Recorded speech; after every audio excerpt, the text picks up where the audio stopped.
पाटील साहेब गाडगे बाबा, बाबांचं नाव डेबू. दिवाळीचा सण होता. ज्या मालकाच्या घरी बाबा काम करायचे तो मालक आज पुरणपोळी खात बसलेला होता. बाबा दारात गेले, दारात असे उभे होते आणि मालक आज पुरणपोळी खातोय. मालकाकडे बघतायत बाबा.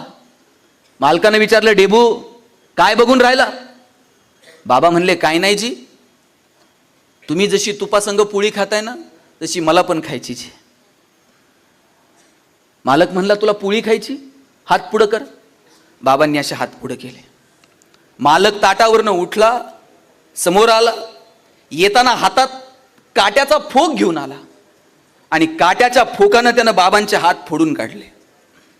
रक्तभांबाळ झाले हात, पण बाबा काही बोलले नाही. रस्त्याच्या पलीकडे गेले आणि एका दगडावर बसून हातातले काटे काढत होते. रस्त्यानं जाणारे एका माणसानं विचारलं, डेबू काय करून राहिला? बाबा म्हणले, काय नाही जी, मालकानं दिलेली पोळी तुपासंग खातो ना जी म्हणले. पण बाबा म्हणले नाही की मालकानं मला मारलं.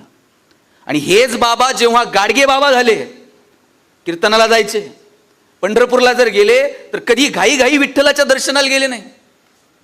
हातामध्ये खराटा घ्यायचे आणि चंद्रभागेचं सगळं वाळवंट स्वच्छ करायचे आणि म्हणायचे, बापो विटेवरती उभा असलेला, कमरेवरती हात दिलेला पांडुरंग ही घाण काढायला येणार नाही, तुमची घाण तुम्हालाच काढावी लागल. चला गोपाला गोपाला देवकी नंदन गोपाला. आणि हे बाबा